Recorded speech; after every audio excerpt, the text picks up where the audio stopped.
पर पंच परावर्तन संसार में द्रव्य और क्षेत्र संसार परावर्तन के विषय में आचार्य श्री कुंद देव ने बतलाया था और उसी क्रम में काल परावर्तन संसार के विषय में कहते हैं। अथ संप्रति काल परिवर्तनस्य स्वरूपम शास्त्राकारा निरूपयन्ति। अब वर्तमान में काल परिवर्तन नाम के जो संसार है उसके स्वरूप का निरूपण करते हैं आचार्यगण और लिखते हैं अवसपणि उपसपणि समयावलियासु निरवशेषासु जादो मुदो ये बहुसो परिभ्रमिदो काल संसारे।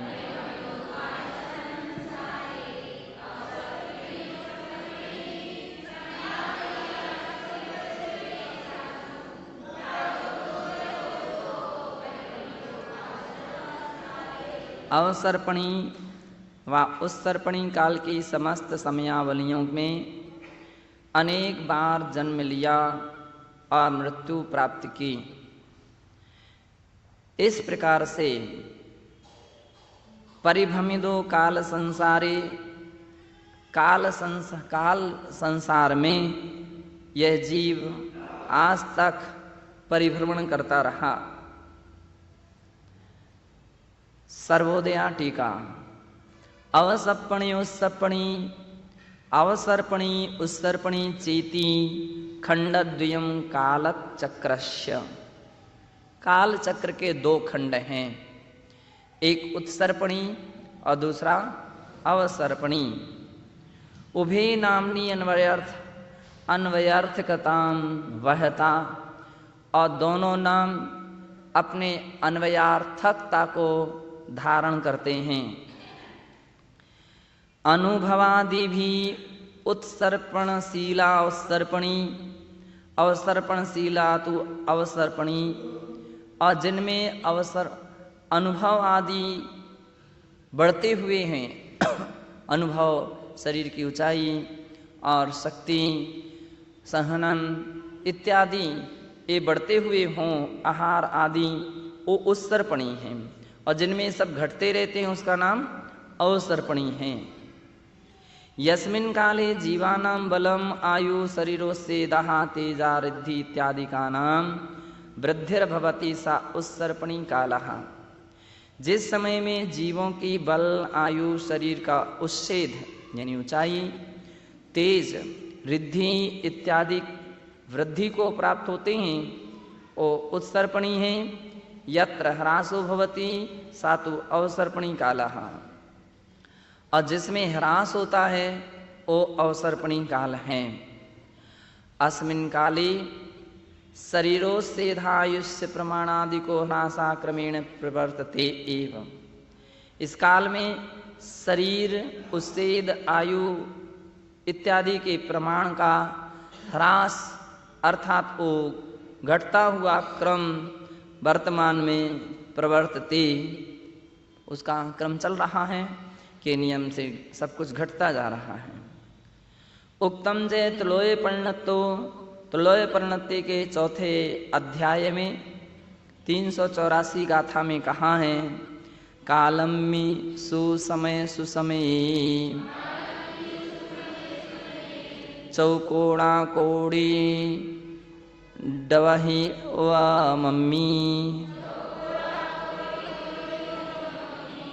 पड़मा दो हीयन्ते उच्छे हाउ बलधिते आइम।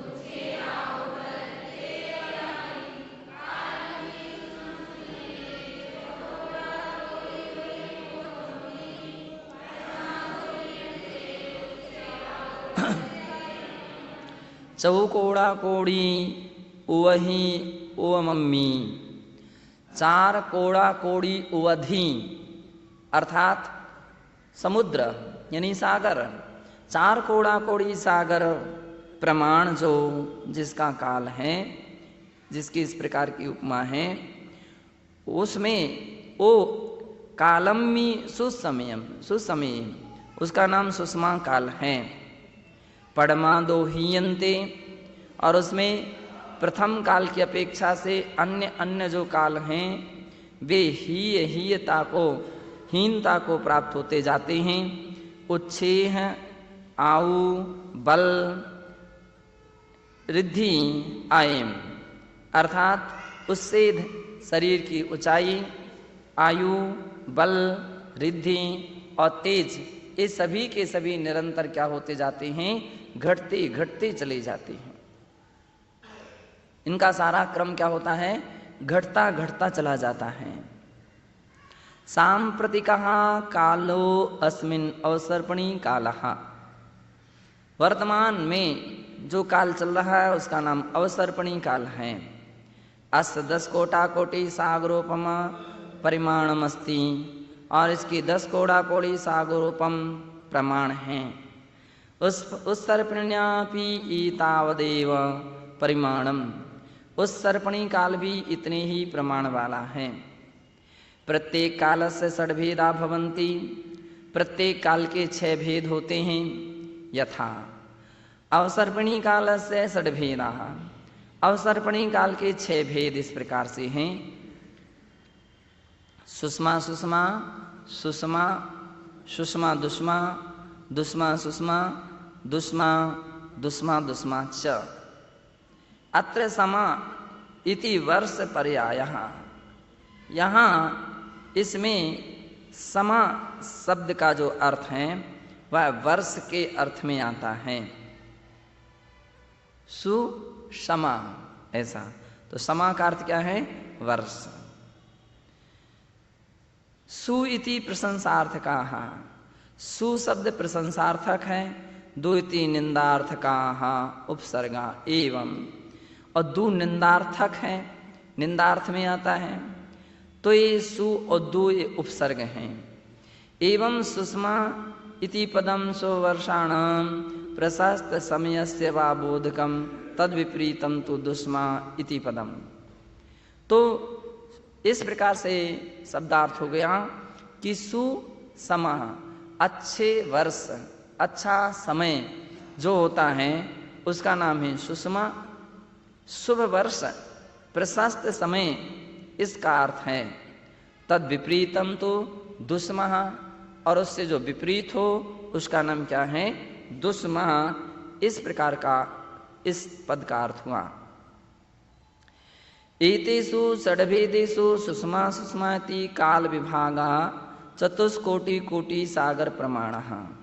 इस प्रकार के 6 भेदों में सुषमा सुषमा यह काल का विभाग है, जो कि 4 कोड़ा कोड़ी सागर प्रमाण है। अयम भोग भूमि सदृशा कालो भवति, और यह भोग भूमि सदृश काल होता है, उत्तम भोग भूमि। तत्रादौ यथा उत्तर कुरु क्षेत्रे उत्तम भोग भूमौ मनुष्या त्र्यंचो वा भवन्ति तथैव अत्रापि मनुष्या त्र्यंचो भवन्ति। जैसे उत्तर कुरु में उत्तम भोग भूमि मनुष्य भूमिज मनुष्य त्रिंश होते हैं, उसी प्रकार से यहाँ भी जानना चाहिए। भूमौ रजः धूमः अग्निः हिमः कंटकाः अभ्रशिला तथा वृश्चिक प्रवृत्ति उपसर्गास्य कुत्रचित ना भवन्ति। कह रहे हैं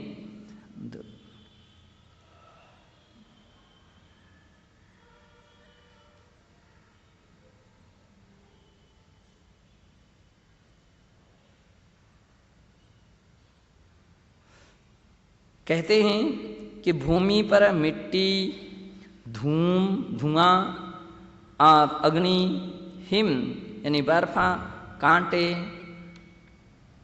अभ्रशिला, पर्वतशिला एवं वृश्चिक प्रभृति बिच्छू आदि के उपसर्ग कहीं नहीं होते हैं। कहाँ पर? उत्तम भोग भूमियों में बिच्छू आदि ऐसे प्राणी नहीं होते हैं, विकलत्र जीव नहीं होते हैं। और वहाँ पर इस प्रकार के ठंडी, गर्मी, शीत, उष्ण, बर्फ की वर्षा या बर्फ, अति शीत, अति उष्णता इत्यादि अवस्थाएं नहीं होती हैं। निर्मल दर्पण तुल्या निंदित द्रव्य अभिश्रिता मनोनयनांधकारणी दिव्यासिकता भवती। निर्मल दर्पण की तरह चमकदार, निंदित द्रव्य अभिश्रिता और निंदित द्रव्यों से रहित, ऐसे निंदित द्रव्यों से रहित, मनोनयनानंदकारणी, मन को आनंद उत्पन्न करने वाली, दिव्या सिकता भवती, दिव्य वहाँ की सिकता यानी बालू या मिट्टी हुआ करती हैं। सुगंध सुवर्ण सुरसोपेतानि चतुरंगुल प्रमाणानि तृणानि, और वहाँ के तृण, वहाँ की घास सुगंधित होती हैं। सुगंध स्वर्ण, स्वर्ण की तरह वर्ण वाली होती हैं। सुरसो सुंदर अच्छी रस वाली होती हैं, इत्यादि से युक्त। चतुरंगुल प्रमाणानि तृणानि, 4 अंगुल प्रमाण तृण होते हैं वहाँ के। सुंदर पुष्प संपन्ना वृक्षा, अनेक प्रकार के सुंदर और सुगंधित फूलों से युक्त वृक्ष होते हैं।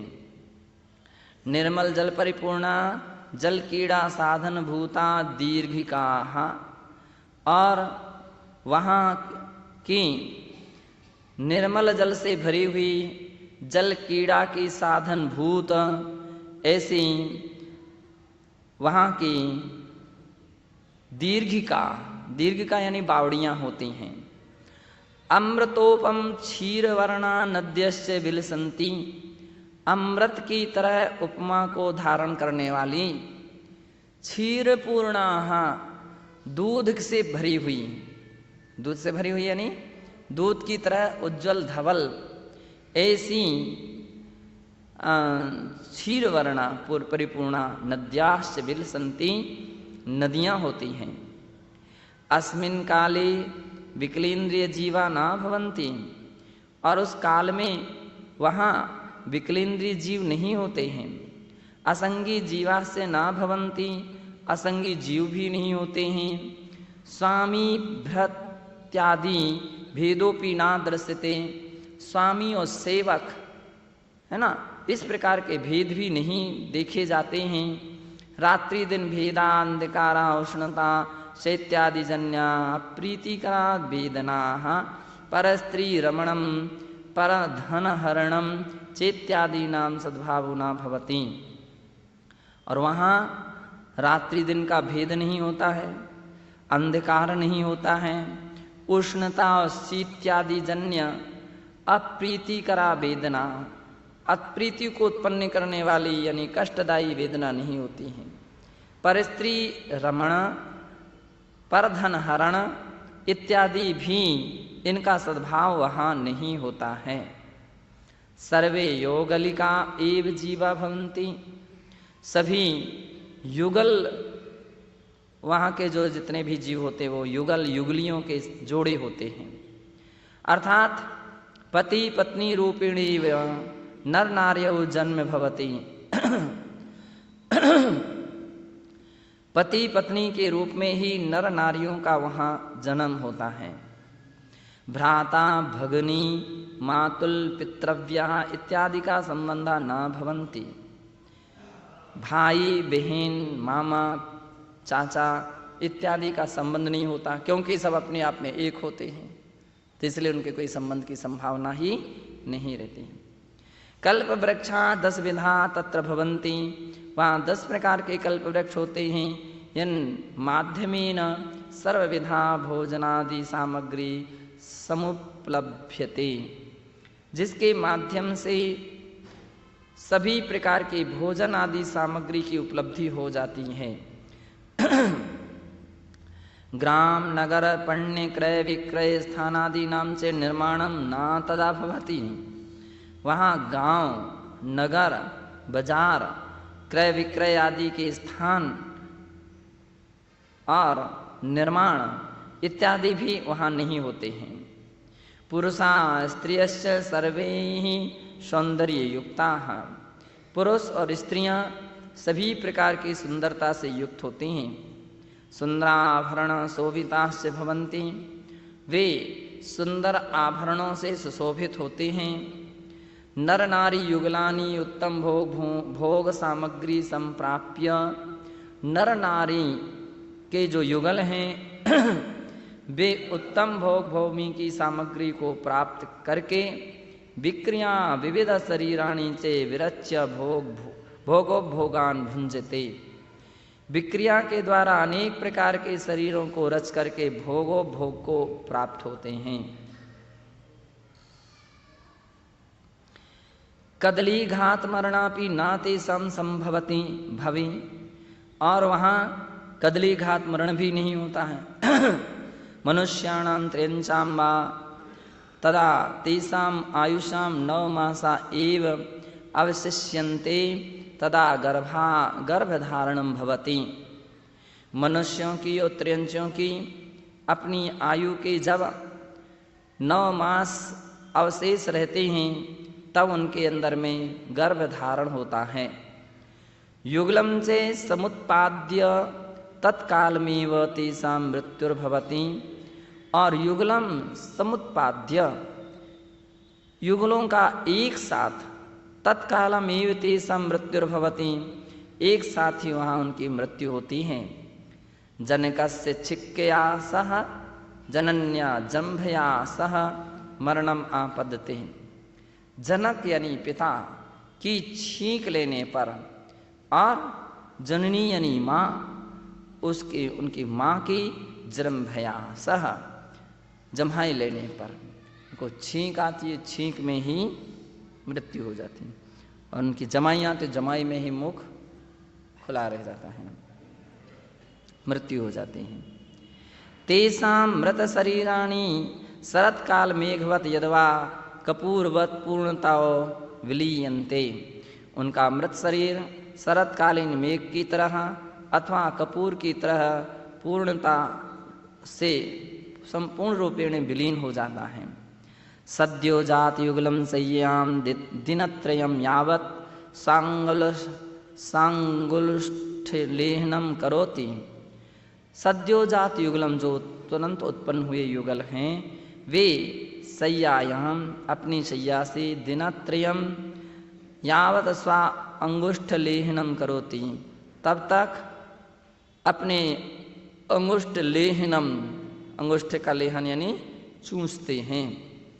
तदनंतरम उपवेशने अस्थिरगमने स्थिरगमने कला गुण प्राप्तो तारुण्य प्राप्तो सम्यक्त योग्यता प्राप्तो च प्रत्येकम त्रीणि दिनानि व्यतीत्यन्ते। और क्रम से उसके बाद उपवेशन यानी बैठना, कुड़हरना, अस्थिरगमन स्थिरगमन, कला गुण की प्राप्ति, तारुण्य की प्राप्ति, सम्यक की योग्यता की प्राप्ति, इन सब की प्राप्ति में क्रमशः 3 दिन व्यतीत होते हैं। तस्य युगलस्य देहो मलमूत्रादि रहिता, और उनका शरीर मलमूत्रादि से रहित होता है। शुचि प्रशस्त लक्षण्य समन्विता, और लेकिन पवित्र और जो प्रशस्त लक्षण हैं यानी शुभ लक्षण हैं उन शुभ लक्षणों से सहित होते हैं। समचतुरस संस्थान युक्ताश्च भवन्ति, तथा वे समचतुरस संस्थान से युक्त होते हैं। आहार ग्रहणम च 3 युगलीन चतुर्थे दिने वद्री प्रमाण में, और आहार का ग्रहण भी उनके 3 युगलीन उन युगलों के द्वारा चतुर्थ दिने अष्टम भक्त काले, 3 दिन के बाद यानी चौथे दिन अष्टम भक्त काल में बद्री प्रमाण मेव तदपि एक बार में क्रियते, बेर के बराबर और दिन में एक ही बार वो आहार लेते हैं। जो वर्तमान में अपने यहाँ साधुओं की एक टाइम भोजन करने की पद्धतियाँ हैं, एक बार भोजन करना। आर्य पुरुष जो होते हैं वो दिन में एक बार भोजन करते हैं, इस दृष्टि से पद्धतियाँ चलती हैं, दिन में एक बार भोजन कर। अत्र भोग भूमौ के उत्पद्यन्ते, अब प्रश्न किया गया भोग भूमि में कौन उत्पन्न होते हैं। शास्त्रकार प्रतिपादितम यत्, शास्त्रकार इसके विषय में प्रतिपादन करते हैं कि ये मिथ्यात्व भाव युक्ता मंद कषायानि पेशून्यासूया रहिता मांसाहार विरता मधु मद्यादि सेवन रहिता सत्यवादिना निरभिमाना वेश्या परिस्त्री विरता उपवासीन जात कृश शरीरा आर्जवादी संपन्ना जिनार्चन परा तथा संयमीय यतिभ्यः आहार दाने तत्प्रश्च भवन्ति ते भूभूम्यो जन्म लभन्ते। तो कहते हैं जो मिथ्यात्व भाव से युक्त हैं अथवा मंद कसाई हैं, पेशून्य असूया से रहित हैं, मांसाहार से रहित हैं, मधु और शराब इत्यादि के सेवन से रहित हैं, सत्यवादी हैं, निरभिमानी हैं और वेश्यागमन तथा परिस्त्री गमन से रहित हैं, उपवासी ने जात कृश शरीराः, और जिनका उपवास आदि से शरीर कृश हो गया है। आर्जवादी संपन्नाः, आर्जवादी गुण से संपन्न हैं, यानी निश्चल वृत्ति जिनकी होती है। जिनार्चन पराः, और निरंतर जिनेन्द्र भगवान की अर्चन करने में चतुर हैं, तथा संयमी यतिभ्या आहार दाने तत्प्रश्च भवन्ति, संयमी यति जन जो हैं मुनि जन, उनको जो आहार देने में तत्पर होते हैं, ऐसे जीव ते भोग भूमौ जन्म लभन्ते, वे भोग भूमियों में जन्म लेते हैं। आहार दान, मित्रिश्च, अभय दान,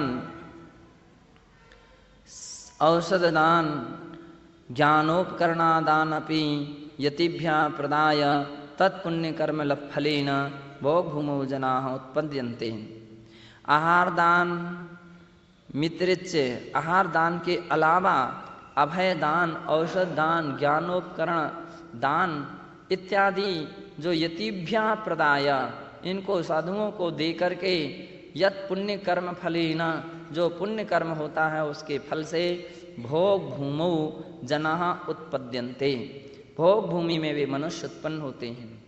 बद्ध पूर्वायुष्काश्च, और जिन्होंने पूर्वायु को बांधा है, तीर्थंकर पाद मूले प्राप्त छायक सम्यक दर्शनापि भोग भूमिजा भवन्ति, तीर्थंकर के पाद मूल में जिन्होंने छायक सम्यक को प्राप्त किया है, ऐसे जीव भी भोग भूमि में उत्पन्न होते हैं। सुषमा सुषमा कालादनंतरम, सुषमा नाम को द्वितीय काल आरभ्यते, सुषमा सुषमा काल के बाद सुषमा नाम का दूसरा काल प्रारंभ होता है। अयम त्रिकोटा कोटि सागर प्रमाणो भवति कालः, और ये दूसरा जो काल है उसकी स्थिति 3 कोड़ा कोड़ी सागर प्रमाण होती है। मध्यम भोग भूमो हरिवर्ष क्षेत्रे या स्थितिर् भवति सा एव अत्र काले भवति, मध्यम भोग भूमि की जो हरिवर्ष क्षेत्र में है उसकी जैसी स्थिति होती वैसी ही यहाँ इनकी जानना चाहिए। मनुष्या समचतुर संस्थानवंतो भवन्ति, और यहाँ के मनुष्य समचतुर संस्थान वाले होते हैं।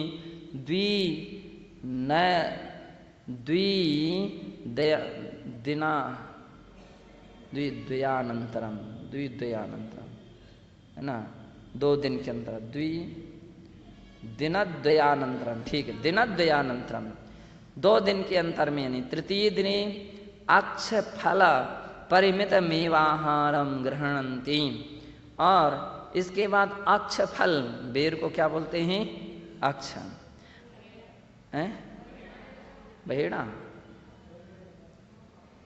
ठीक, अक्ष फल यानी बहेड़ा, तो बहेड़े के फल के बराबर ये आहार ग्रहण करते हैं। पूर्व कालवद एव 9 मास परिमिते आयुष्य काले अवशिष्टे युगलम गर्भम धारयति। और पूर्व काल की ही तरह 9 मास परिमित जब आयु का शेष काल रह जाता है तब ये युगल गर्भ को धारण करते हैं। संतान उत्पाद्य म्रियते, और संतान को उत्पन्न करते ही मृत्यु को प्राप्त हो जाते हैं। समुत्पन्न युगलम 5 दिनानि यावत् स्वांगष्ठम लेढ़ी। समुत्पन्न युगलम, उत्पन्न हुए जो छोटे बच्चे युगल हैं वे 5 दिनानि यावत्, पहले 3 दिन थे, अब यहाँ पर दिन बढ़ गए, कितने हो गए? 5 दिन। सांगुष्ठम लेढ़ी, अपने ही अंगूठे को लेढ़ी यानी चूस करके। तदनंतरम से उपवेशने स्थिरगमने कला गुणार्जने तारुण्य प्राप्तो सम्यक ग्रहण योग्यता प्राप्तो च प्रत्येकम 5 दिनानि व्यतीत्य 35 दिनेषु पूर्ण यौवनम तत्प्राप्नोति। इसके बाद वे उपवेशन, स्थिरगमन, कला गुणार्जन, तारुण्य प्राप्ति, सम्यक गुण का ग्रहण की योग्यता को प्राप्त करके और प्रत्येक में 5 दिनानि व्यतीत्या, 5 दिन व्यतीत करके 35 दिनेषु 35 दिनों में पूर्ण यौवनम तत्प्राप्नोति, पूर्ण यौवन अवस्था को वो प्राप्त करते हैं। आयुष्यम से सर्वेषां पल्लद्वयं भवन्ति, और उनकी आयु भी सभी की 2 पल्ले प्रमाण होती है। शेष वर्णनम उत्तम भोग भूमि वज्ञेयम, शेष वर्णन को उत्तर भोग भूमि की, उत्तम भोग भूमि की तरह जानना चाहिए। क्रमशः शरीरोषेधादि ह्रासे प्रवर्तमाने तृतीयः काला सुष्मा दुष्मा इति संग का आयाति। और इसके बाद क्रमशः शरीर के उच्छेद आदि का घटता हुआ अवस्था वाला तृतीय काल सुष्मा दुष्मा नाम का आता है। अयम द्विकूटा कोटि सागरोपमा स्वीकृता, और ये जो काल है ये जघन्य भोग भूमि की तरह है, ये 2 कोड़ा कोड़ी सागर प्रमाण है। तत्र प्रारंभे मनुष्याणां शरीरोच्छेदो 2,000 धनु परिमितो भवति, और इसके प्रारंभ में मनुष्यों के शरीर की ऊंचाई 2000 धनुष प्रमाण होती हैं। आयुष्यम से 1 पल्ले प्रमितम भवति, और आयु 1 पल्ले प्रमाण होती है। आहार ग्रहणम च 1 दिनांतराले सती तई क्रियते, आहार का ग्रहण भी 1 दिन के अंतराल में वे करते हैं। आहार से अमलक फलवत प्रमाणम वेदितव्यम, और इनका आहार भी अमलक यानी आंवला के प्रमाण होता है, ऐसा जानना चाहिए।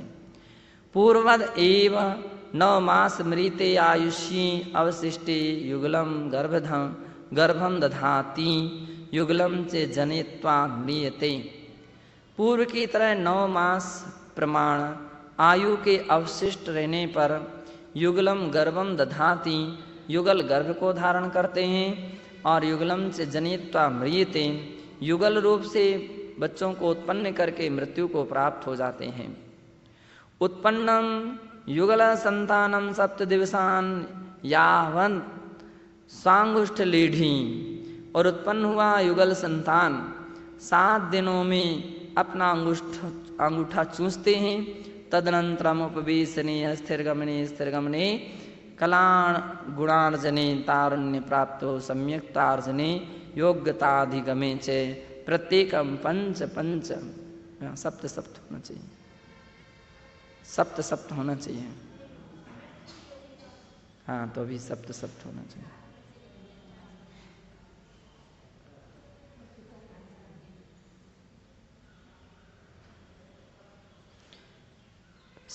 सप्त दिनानि व्यतीत्य,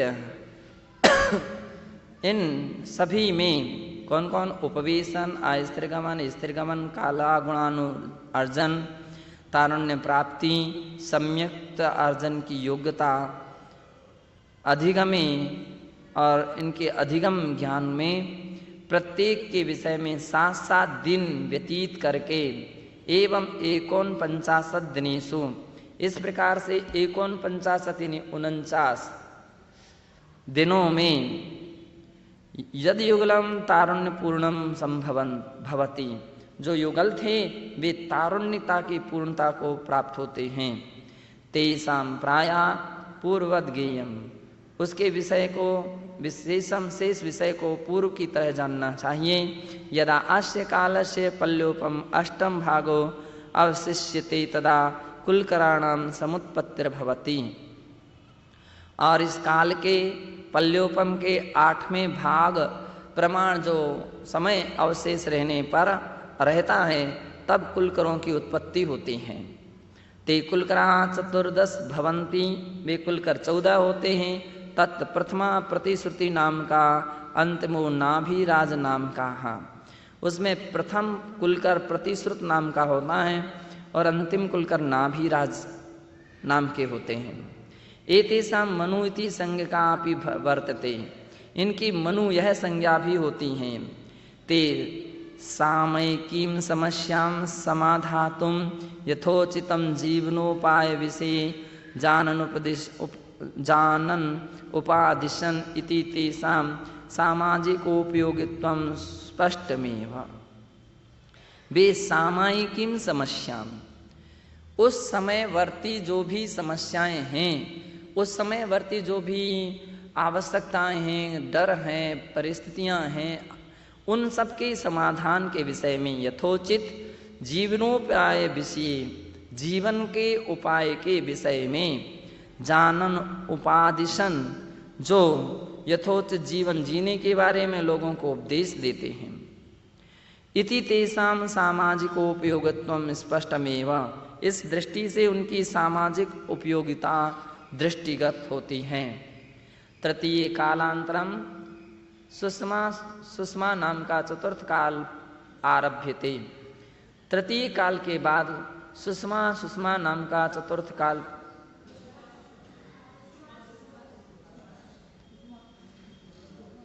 सुषमा नाम का चतुर्थ काल प्रारंभ होता है। अस्य कालस्य 240 शास्त्रोणम एक कोटि सागरूपमं प्रमाणम निरूपमम अस्ति। इसका काल 240 सहस्त्रोनम, 240 यानी 42,000 कम, एक कोटि सागरूपमं प्रमाणम, एक कोटि सागर प्रमाण यहाँ का आयु आदि है, यानी इसकी स्थिति है, ऐसा जानना चाहिए।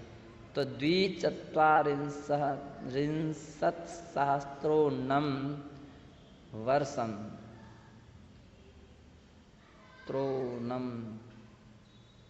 सहस्त्रोन वर्षम, ऐसा भी हो सकता है।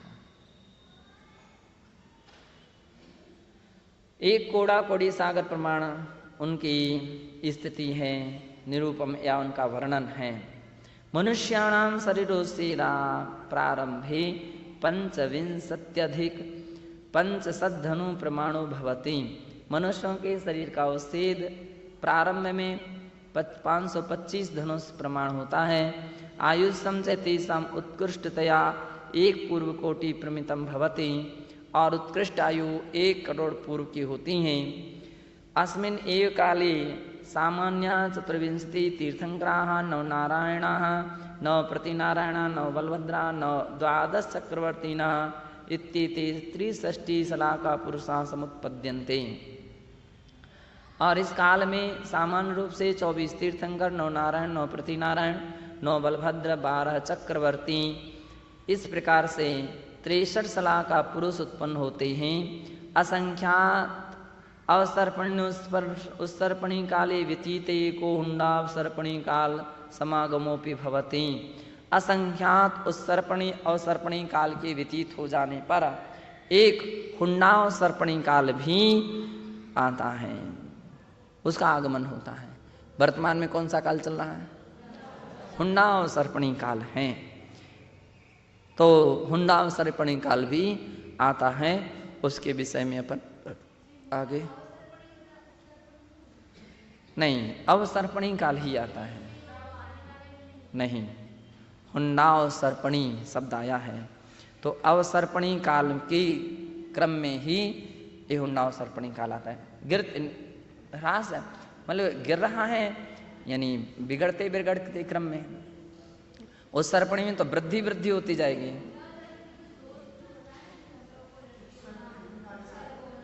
इसलिए तो बतला रहे हैं कि अवसर्पणी काल गिरता गिरता हुआ है।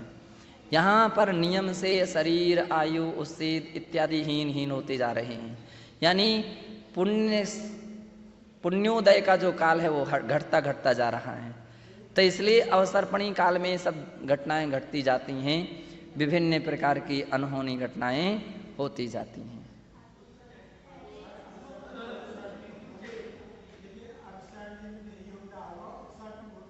तो वही तो बतला रहे, अवसर्पण में हीनता होने के कारण से इस बीच में अवसर्पणी काल का आगमन होता है। ऐसा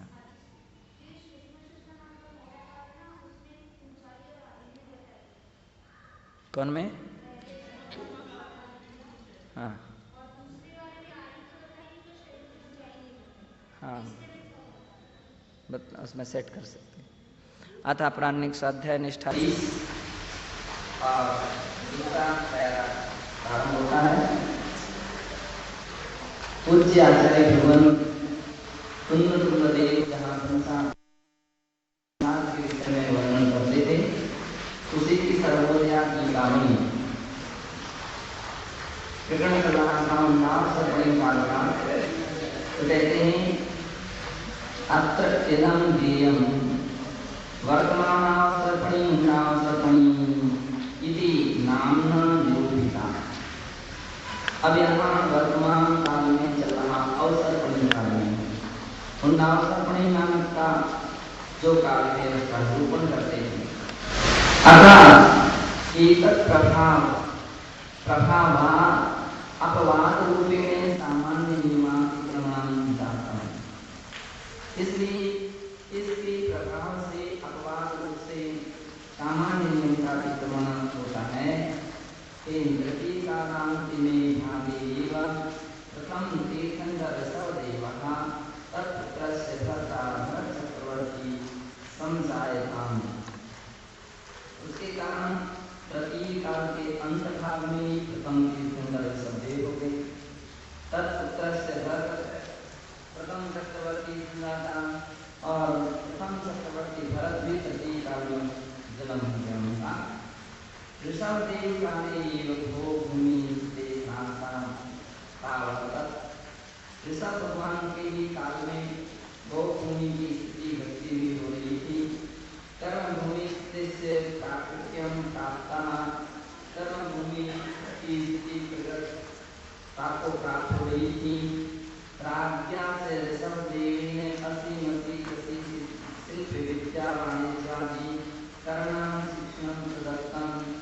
राजा श्री ऋषभदेव के द्वारा असीमति कृषि शिल्प विद्या वाणिज्य इत्यादि कर्मों की शिक्षा दी गई। प्रथम तीर्थंकर ऋषभदेव से निर्माण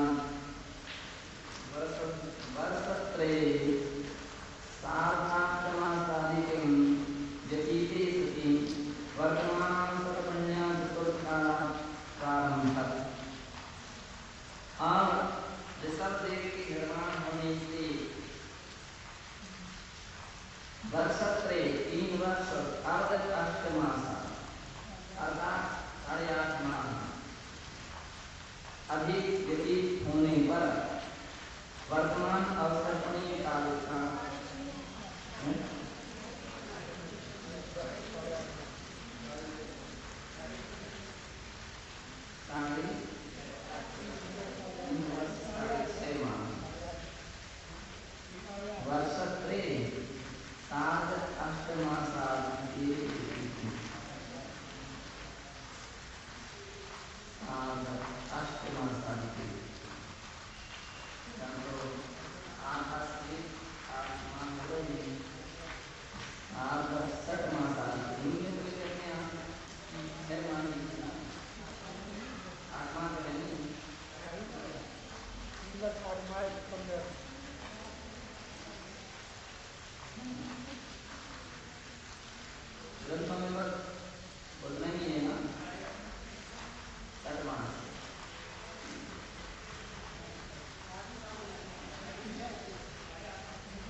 तीर्थंकरैः साहान्येऽपि जनाः पुरुषार्थेन रत्नत्रयाक्रमेण कर्म विमुक्तिपूर्वं मोक्षं लब्धुं प्रयत्यन्ते। और तीर्थंकर भगवान के साहान्य की उनकी सहायता से या उनके प्रवचन आदि के माध्यम से मनुष्य स्वपुरुषार्थ में अपने पुरुषार्थ के द्वारा रत्नत्रयाक्रमेण कर्म मुक्ति रूप मोक्षम लब्धुं प्रयत्यन्ते। कर्म से मुक्ति रूप जो मोक्ष है उसकी प्राप्ति के लिए प्रयत्न करते हैं।